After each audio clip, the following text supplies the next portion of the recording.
Hi there. My name is Alyssa and I'm 35 years old. A year ago, the craziest thing happened in my life, and as we're approaching the anniversary of that, along with my marriage anniversary, I figured I'd come on here and tell you my story. Let me start off by introducing myself properly. I came from a lower income family. As a result, I didn't get many of the opportunities that the rest of the kids my age got. Aside from that, I've also been diagnosed with severe ADHD, so it gets really hard to function regularly. I've had a lot of setbacks in life, but I still managed to get a degree, although it was from a community college. Anyway, while attending college, I also worked as a barista at the cafe near the college. There were a few regulars there, and one of them was Nick, my husband. He did not attend my college, but he had high school friends who did. So whenever he was done with his classes, he'd sit in the cafe and wait for his friends to meet him. There were some days when he'd be the only customer in the cafe and I'd be the one handling the stations. So we got to talking. Nick is a very attractive man, so I was very much into him. After a few conversations, he asked me out on a date. We went on several more dates after that and then started seriously seeing each other. We dated for 3 years before we decided to get married.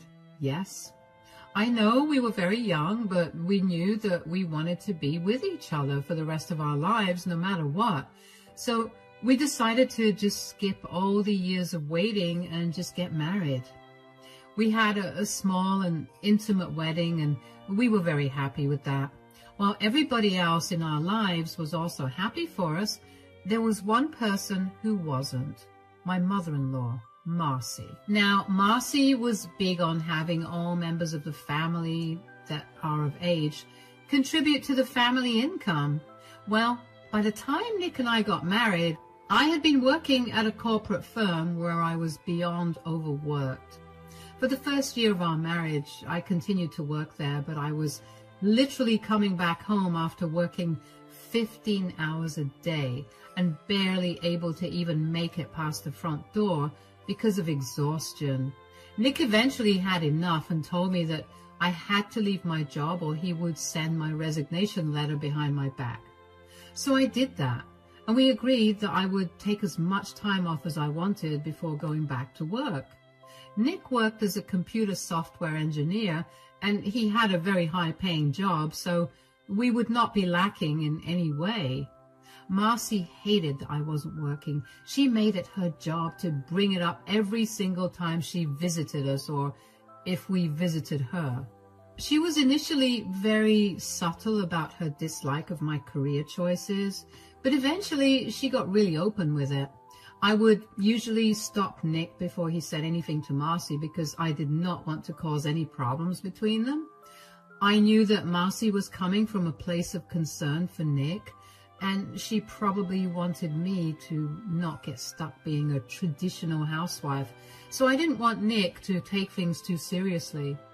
One day, however, Nick and I had invited her over to dinner at our place. We often had spontaneous dinners with our families, and this is what that dinner was.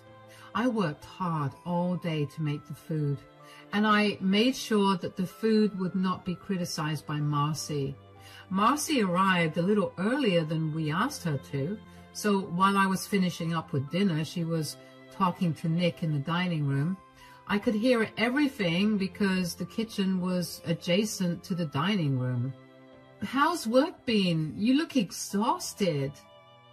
"I know, I am exhausted. We've been working on this huge project for one of our biggest clients, and the deadline is a little tight. I've been pulling way too much overtime, but I'll be done with the project in a few days." "Make sure you get enough rest then." "All right, dinner is served. I hope you like it, Marcy." "You better hope I do too. I mean, I expect the food to be good considering you don't do anything around the house." "What's that supposed to mean?" "You know, Alyssa isn't working right now, so she's been lounging around the house all day. She had only one job to do today, and that was to cook. If she can't even do that, then I think that you have to reconsider your relationship. What are you talking about? Who said anything about me lounging around the house? Oh, come on. There's so much dust around the house. If you kicked up the air conditioning in here, I'd be sneezing my lungs out. I get that you're very passionate about women working and contributing to the household, but you don't get to insult Alyssa for not doing that. Just because she isn't contributing financially to our house doesn't make her work any less valuable. What work does she do? Paint her nails and occasionally do laundry? That's just a glorified maid, Nick. I do a lot more than that. And I'm only not working right now because I overworked myself at my previous job and ended up having a mental breakdown. Stop belittling me and my work. This is my time to take a break. And Nick has been the biggest support of all. Of course you have some stupid excuse ready to justify your laziness. My son deserves better than some leech. He's just blinded by his love for you, so he doesn't see that he can very easily choose to not support you. You know what? That's enough, Mom. You've been far too disrespectful, and I do not like that. I want you to leave my house right now. I want nothing to do with you until you apologize to Alyssa for all the mean things you've said. Don't be so dramatic, Nick. There's no need to get so defensive and throw me out of your house. I mean it. Get out. I will not let you disrespect my wife like this. You're entitled to your opinions, but you are not allowed to impose them on someone else. And you're definitely not allowed to make them feel bad for not doing what you want. I can't believe you're choosing your leeching wife over your mother, but okay, I'll leave. I was beyond hurt that Marcy viewed me in that way. I couldn't understand why she hated the fact that I wasn't earning money. I mean, yeah, I felt bad about it too, but she hadn't seen me at my absolute worst because of how hard I'd overworked myself. I'd stretched myself out, so I think that it took me months to recover from the stress. The more time I spend away from work, the better my mind feels, and that's what Nick has repeatedly stressed that he cares about. Was I the best housewife? No, of course not. But I made sure that all of Nick's needs were taken care of. I cooked all of the meals and kept our spaces tidy, so even if they weren't very clean, there was no mess. I was really glad that Nick had stood up for me that day. I was too shocked by what Marcy had said to even stop Nick. But his standing up for me against his mother made me feel better about my decision to stick to being a housewife. After Marcy left that day, she left me a long message about how I had poisoned Nick's mind. I deleted her message and chose to ignore it. I knew that Nick supported me regardless of what I did, and that's all that mattered to me. Nick, on the other hand, was beyond furious at his mother. All the times I stopped him from standing up for me bubbled up and exploded. He could not bring himself to think of his mother without getting really upset at how she'd treated me. He refused to talk to her, and initially I respected that. But then we hit the 1-year mark since we spoke to Marcy, and I began to get worried. I mean, I agreed that Marcy did disrespect me, but I didn't think Nick needed to have no contact with her for so long either. I tried to talk to Nick about it, and he told me that he'd given his mother a condition to fulfill if she wanted him to talk to her. He wanted her to apologize to me. I didn't think that would happen because if there's one thing you should know about Marcy, it's that she is very stubborn. 2 more years passed just like that. I kept trying to get Nick to contact Marcy again, but he wouldn't listen to me. Aside from that, I also began focusing on my career again, not because of what Marcy had said, but because I began to feel the need to do something better with my time. So I picked up an old hobby of mine, writing, and decided to see if I could earn anything through that. Turns out freelance writing paid me pretty well. So I tried to find various other content writing jobs over the 2 years. One particular day, I'd gotten a call from Marcy. I'm not joking, but I almost dropped my phone when I saw her caller ID. I couldn't fathom why she was calling me, but I hoped that it wasn't about any bad news. I hesitantly picked up the call. Hello? Hi, Alyssa, it's Marcy. Oh, hi Marcy, how are you? It's been a while since we last spoke. Is everything all right? Yeah, everything's good and I'm doing all right. I wanted to talk to you about something. Oh, what is it? Well, we haven't spoken in years and I've been thinking about what got us here. I then realized that I owe you an apology. Really? That is not where I saw this conversation going. I know this must be really shocking to you, but I realized I was being too narrow-minded and the last thing I wanted to do was lose my son. You were right. I should be happy that my son's happy. What happens between you two is none of my business. I overstepped by a lot, and I was too stubborn to apologize. I should have been more empathetic and kind to you. At least that way, I wouldn't have lost so many years of contact with my son. Oh, it's okay, Marcy. You don't have to apologize. It's all water under the bridge now. No, I have to apologize properly. I'm really sorry for what I said to you that day. I was just worried about my son's future and I was being too harsh on you. I shouldn't have done that. Nick is a grown man capable of making his own decisions, and I should have respected that. If he chose you to be by his side for the rest of his life, I can't say anything against that. I only said all that because, well, you know me. I have to constantly say what's on my mind, and I hate when I know I'm right but nobody listens to me. Yeah, I guess it's okay. I appreciate that you're apologizing now. It was just weighing a little too heavily on my conscience. Anyway, what have you been up to these days? Well, actually, I've been working as a freelance writer and I'm planning to get a job as a content writer soon. Oh, is that so?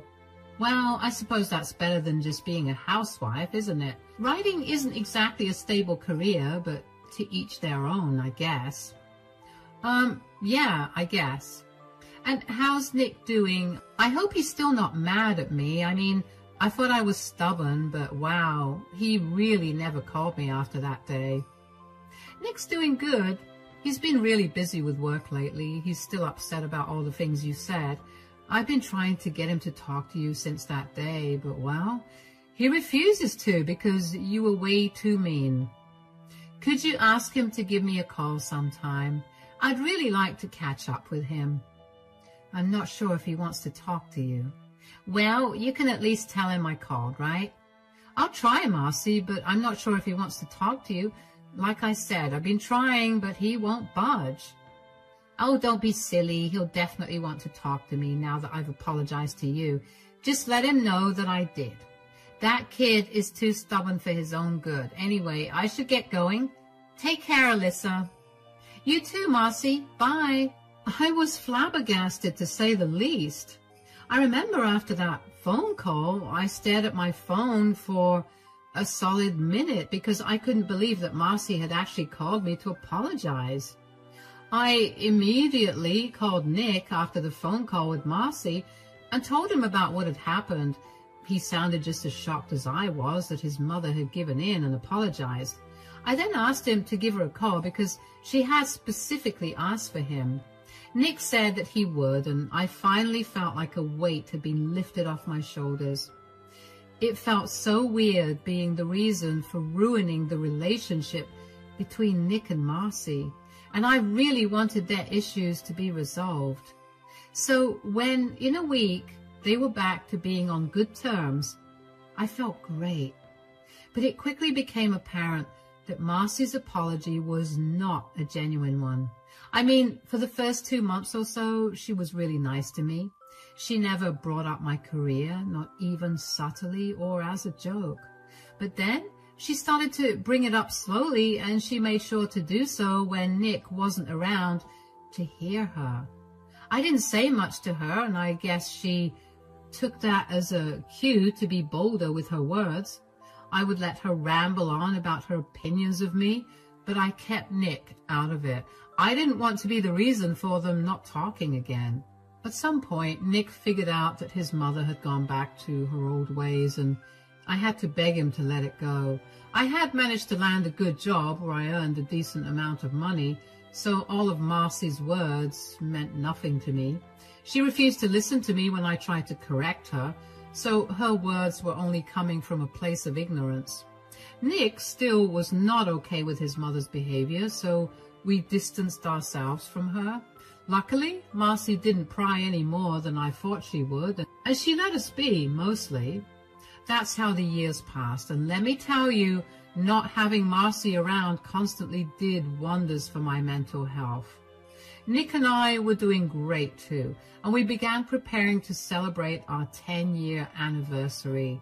We had been saving up for over a year to throw a huge party. We booked a hall at a 5-star hotel 6 months in advance, so yes, we were really going all out with celebrations. About a month before our anniversary, Marcy asked us if we were free to have lunch with her one day. Nick and I reluctantly agreed and met up with her at her favorite restaurant. The lunch went mostly well, but towards the end of lunch, Marcy brought up our anniversary. So your anniversary's coming up. How long have you two been together again? Yeah, it's been 10 years. 10 years? Wow, I wonder how you two even got to be together for so long. What do you mean? I mean, no offense, but I figured that you two would break up a year into your relationship. Why would you think that? I don't know. Intuition, I guess.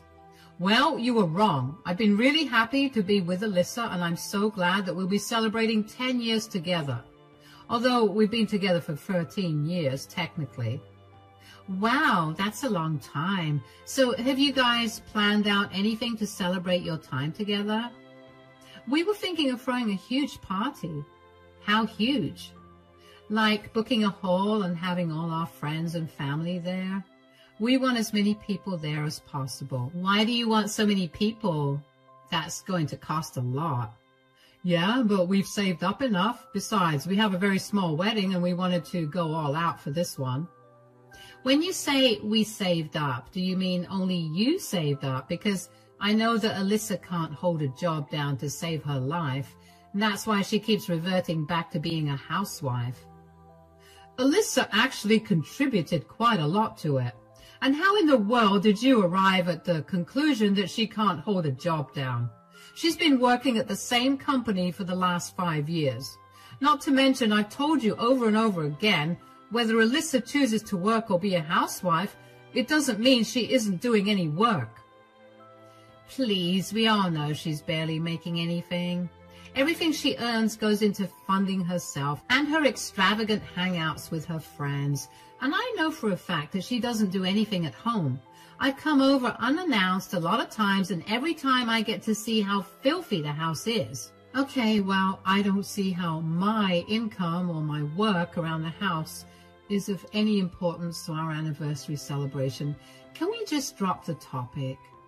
Of course, you want to drop the topic. You know I'm hitting close to home and you can't stand it. No, I just don't think that's necessary to discuss when we're talking about how happy Nick and I are to be celebrating 10 years together. I know you don't like my life choices, but you should be happy that I've kept Nick happy for so long. Kept Nick happy? You've worked my son to the bone. You do nothing but take all his money so you can dilly-dally and not take over any of the responsibilities. That's enough, Mom. Drop it, or you will not be invited to the party. Whatever. You'll soon realize how right I was about Alyssa being a leech. And when you come crying to me, don't expect me to comfort you. He won't be doing that. Anyway, I have to leave for work right now. Bye. I'll leave too. We'll take care of the bill. Bye, Mom. I don't know why I expected any better from Marcy.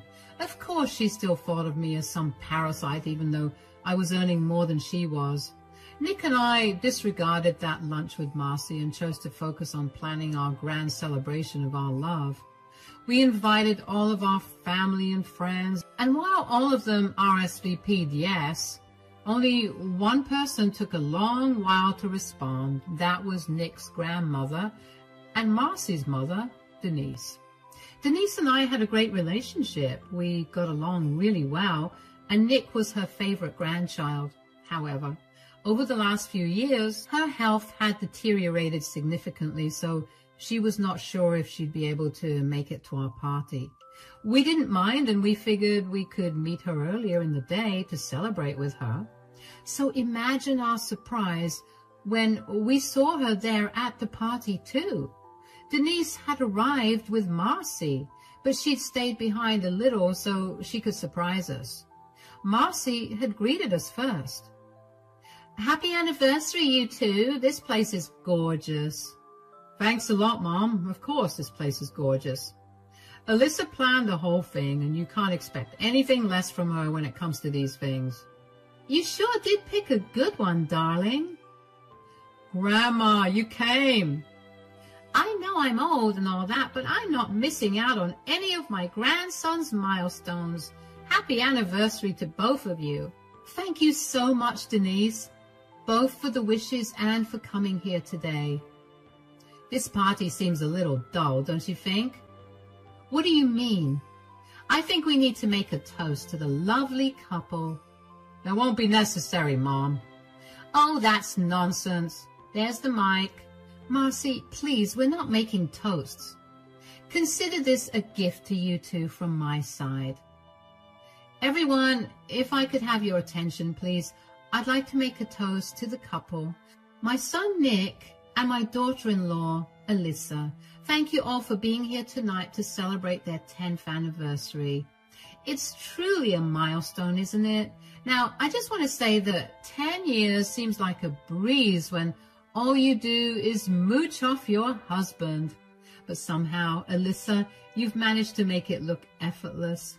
I know you must all be thinking that Alyssa's a working woman right now, but let me tell you, she barely makes minimum wage.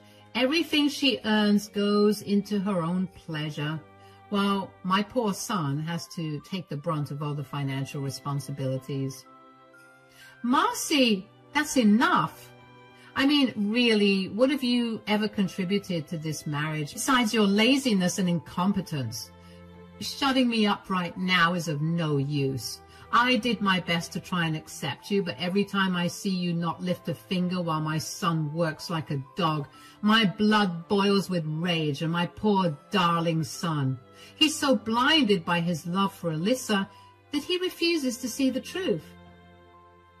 "Excuse me, everyone. I'm sorry to interrupt, but I cannot bear to listen to any more of Marcy's ramblings. Please do not take anything that she said seriously. She's just desperate for attention and is willing to do anything to get it." "Mom, what are you doing?" "I'm just speaking the truth, dear. Since you wanted to speak your mind about Alyssa, I figured I could speak my mind about you. You see, everyone, even if Alyssa were just a housewife or someone who barely earns minimum wage, at least she didn't steal money from her own mother, thinking she wouldn't notice." "What?" "Wait, the money that you had been saving up for your expensive surgery?" "I'm afraid so. Turns out our super feminist Wonder Woman over here lost her job 2 months ago and hasn't been able to get back on her feet. She came to me a few days ago begging me to help her out. I distinctly remember saying no. Marcy cried like a baby, but then she got herself together and asked me if she could cook me dinner. A few bites into dinner, I started to feel groggy. I ended up falling asleep pretty quickly. The next day, when I went into my safe, all the money that I had saved up for my important life-saving surgery was gone." "Mom, how could you say that? That's a lie. You have no proof." "I have plenty of proof. My safe had a hidden camera in it, and it caught you red-handed." "That is not true." "That's enough. I can't believe you would do something like that. Do you even know how long Grandma had to save that money? You constantly gave Alyssa grief for making me work like a dog, yet here you are stealing important money from your own mother. Nick, please, I didn't. I don't care. I don't want to be around someone who would stoop so low. You need to leave or I will call security. To say I was shocked would be the understatement of the century. I figured that Marcy had something up her sleeve the second she started talking about making a toast. After all, she may have apologized for her behavior years ago, but she still didn't approve of what I did for work. I had no idea about the important surgery that Denise had to get up until that night. I knew that her health was not doing so well, but I had no idea that she needed surgery. Later on, Nick filled me in on the details. Apparently, Denise needed to have surgery done for her heart. It was clogging up and she was at severe risk for a fatal heart attack at any point. She had been slowly collecting her pension money for 2 years in order to get the surgery. Nick had been helping her out every once in a while, and he didn't tell me because Denise had asked him to keep it a secret from everyone. Neither of us knew why she wanted to do that, but I was glad that Nick was able to adhere to her wishes and still help her out. What was the most shocking was for Denise to stand up and expose Marcy that way in front of everyone. Denise is not a very loud person. She loved to keep to herself and was generally pretty quiet. So for her to do that was beyond shocking. Marcy looked like a ghost when Denise exposed her. I have to say that I felt so disgusted by Marcy's actions. That was the last thing I expected of her. I knew she was not a good person, clearly by the way she treated me ever since I got married to Nick. But I didn't think she was capable of stooping even lower than that. The rest of the party went great, and thankfully no one brought up what had happened. Marcy left without making any fuss because she had been embarrassed enough. After the party, Nick and I sat down with Denise to discuss what she wanted to do about Marcy stealing her money. Denise said that she wasn't going to let Marcy go and that she was going to file a report against her. She just didn't do that yet because she didn't want to throw a damper on our celebration. So over the next few weeks, we helped Denise file a report against Marcy, and Marcy was arrested on the grounds of robbery and elder abuse. Marcy looked like a mess. We were there when she got arrested, and the entire time she was screaming and yelling at Nick and me for ruining her life. When a police officer tried to restrain her, she punched him in the face and tried to come towards me. She had this murderous look in her eyes, and I swear I've never been more terrified than in that moment. Thankfully, the officers managed to get her down and handcuffed her before putting her in the car. What followed was a long trial for Marcy, where she was eventually sentenced to 10 years in prison for elder abuse, robbery, and assault of an officer of the law. Never in my life did I think that I'd see the day when Marcy got arrested, but there I was. Nick was an absolute mess. He didn't know what to feel about what his mother had done. He was obviously angry at her for it. At the same time, I knew that it pained him to know that his mother was in jail. Thankfully, he agreed to go to therapy to get his emotions sorted out, and he's doing better now. As for Denise, she got reimbursed for all the money that Marcy had taken from her. She was still a little short on the amount she needed, so Nick and I helped her out. She had her surgery and she's fit as a fiddle now. Nick and I have been spending a lot of time with her after everything that happened. We've all grown closer, and now we even find ourselves joking about the whole incident. It's almost been a year since all of this happened, and Nick and I are quickly approaching our 11th anniversary. Of course, we're going to celebrate. Maybe not as big as last time, but Denise will be a part of the celebration for sure. One thing is definite. Nick and I will never forget our 10th anniversary. Thank you for listening.